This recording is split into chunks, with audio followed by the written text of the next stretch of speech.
Hey everyone, Brandon from Brandon's Baseball Cards here. Tonight I'm going to be talking about a few interesting developments that I've noticed in the hobby. Before I begin, I'd actually like to give a shout out to my mom, Cherie Olson, for buying me some new equipment for the channel. So if you notice an improved quality to the channel or to the videos on the channel, it's because she was nice enough to pick out some equipment. So I appreciate that, and thank you for the Christmas gift.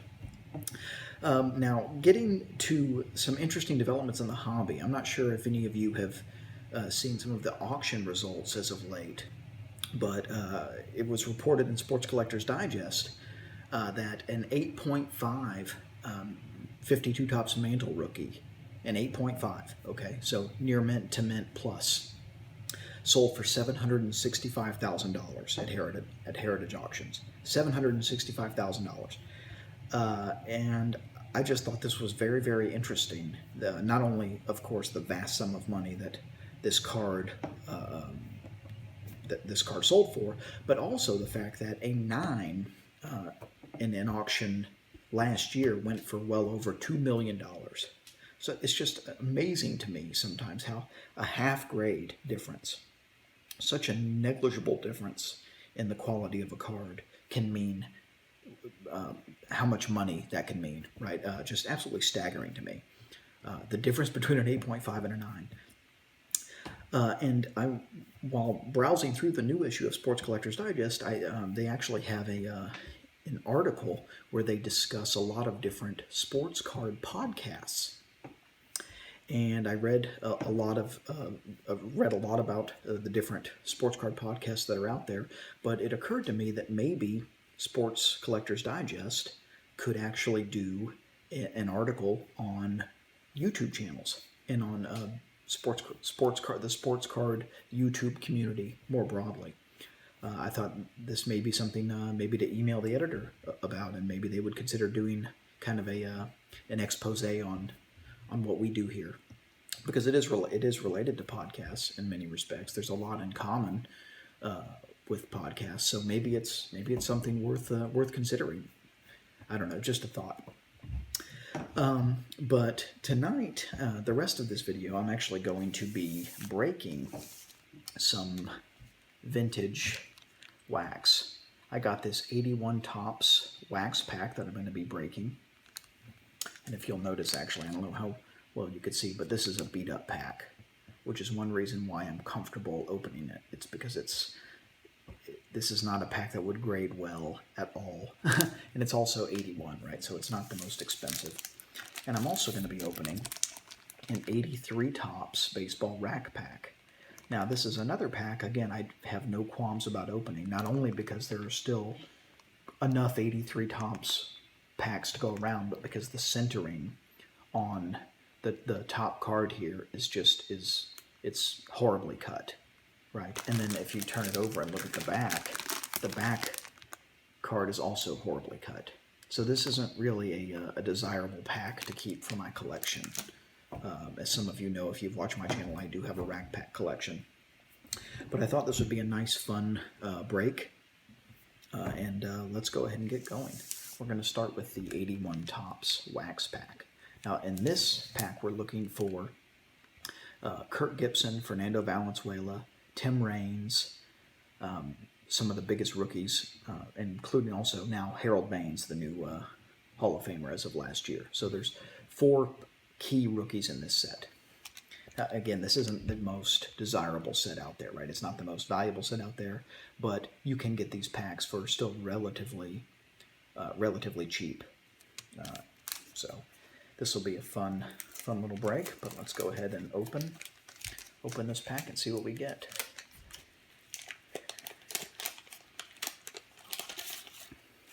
Ooh. Look at the gum, how big that gum is. Okay, so the first card is Larry Hissel. Second card, Bob McClure. Oh, we got a Hall of Famer coming up. The next card is Ellis Valentine. Card after, Ozzie Smith. We actually pulled an Ozzie Smith third year, so that's pretty cool. And there's Oscar Gamble. There is an Orioles pitcher, Dave Ford. There is, in my opinion, should be Hall of Famer, Dave Parker. Doug Flynn. A lot of these guys, this is a little bit before my time, a lot of these guys I have not heard of. Todd Cruz. Dick Davis. Oh, Vida Blue. Good baseball player in his day. Would have been maybe a even better career if he would have stayed away from drugs, but he struggled with drugs during his playing days. Giants future stars. None of these, I think none of these players really made it. Chris Borges, Al Harshmeyer, and Mike Rowland. I don't think any of them really made it. Oh, and there's a Willie Randolph, longtime Yankee. There's Nino Espinosa. And there is Bo Diaz. Now, one of the disadvantages to wax is that when you open, you get two cards are essentially ruined. One card is the gum card, and another card is the wax card. And if you see on the back here, the back of this card is ruined. The Bo Diaz is ruined.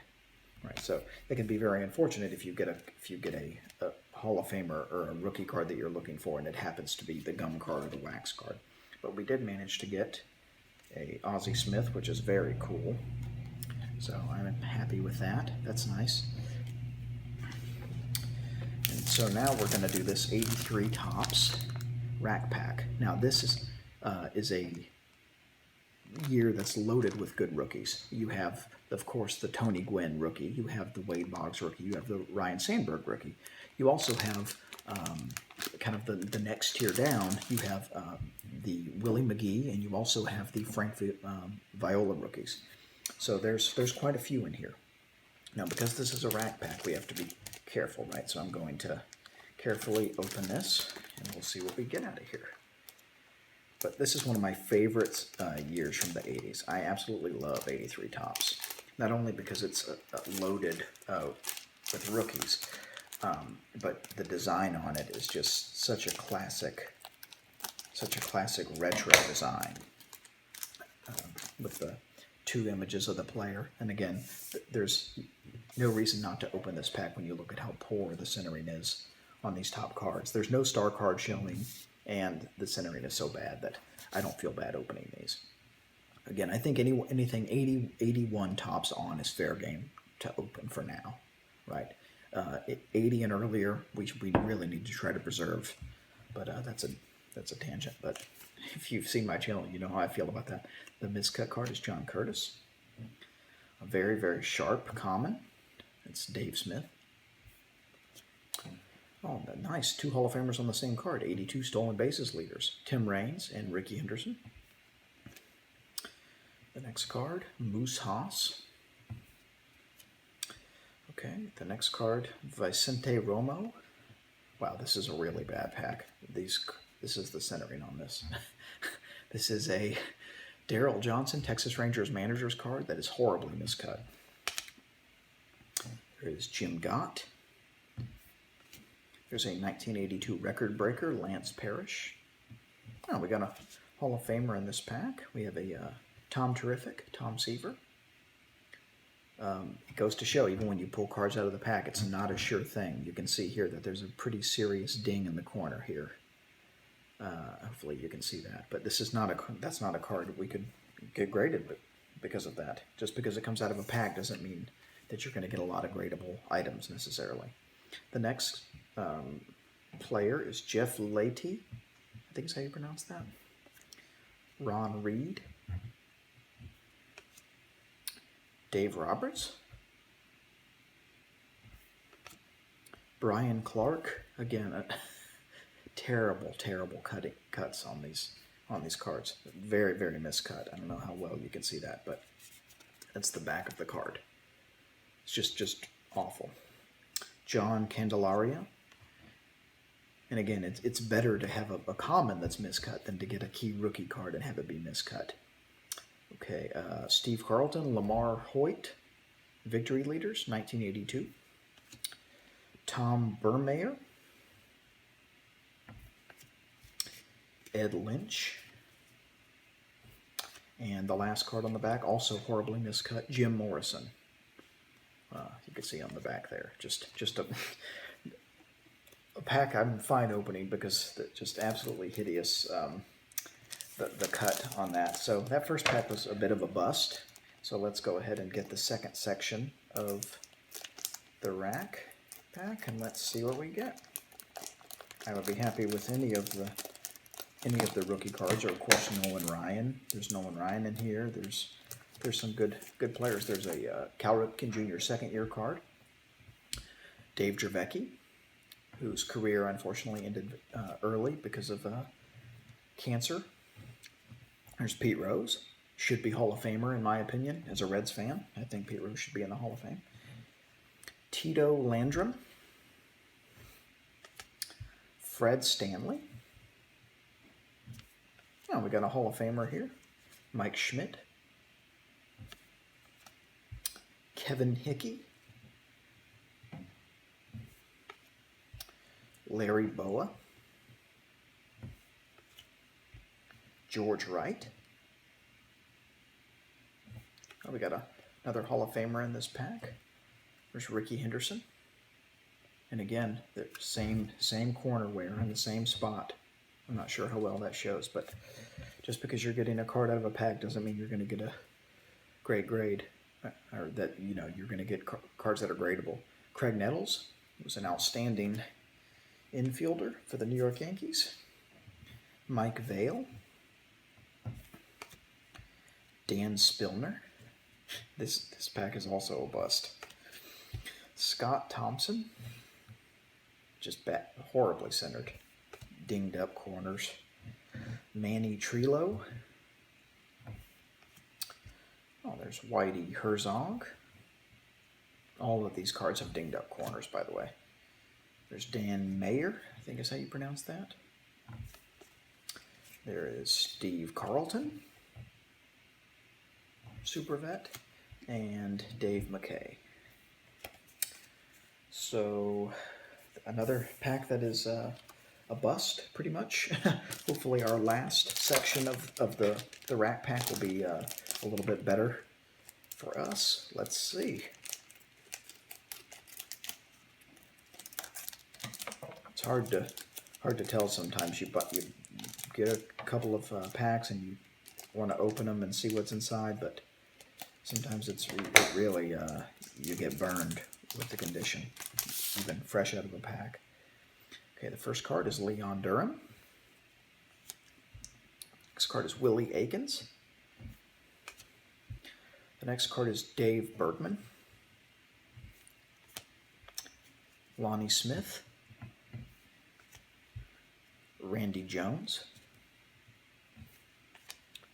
Rupert Jones. Dave Palmer. Jesus Vega. Oh, we got a Hall of Famer here. Cool card. Raleigh Fingers. There we go, and that's in decent shape too. Just a little bit of corner wear. I'll show that again. Nice card.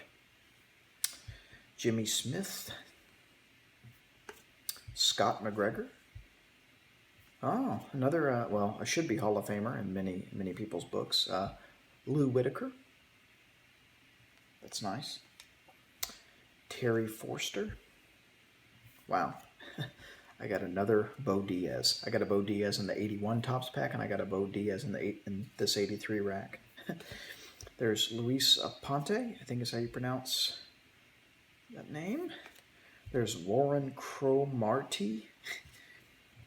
Not someone I've heard of. The Expos. And the last card is Al Cohen's. Okay, so that was a bit of a bust. But it's fun to open this stuff. It's fun to search for, to try to get good Hall of Famers and try to get even a gradable common. Some of these cards, if you get a Jim Mint 10 common, it's a $50 card. Sometimes more, depending on how rare a PSA 10 is. So it's fun, but you have to be realistic. The odds of actually pulling the card you're looking for are sometimes very low, right? But I hope this has been fun, and I hope you guys have enjoyed this. I thought it'd be fun to do a break here. Let me know in the comments below what you think about my thoughts about maybe trying to get some of the media outlets to report on the YouTube community. I'd love to hear your thoughts on that, and also about this difference, this very minor difference yet major difference between an 8.5 and a 9 on some of these old rookie cards. I'd love to hear from you, and thanks for watching, and make sure to subscribe if you like my channel, and keep collecting vintage baseball.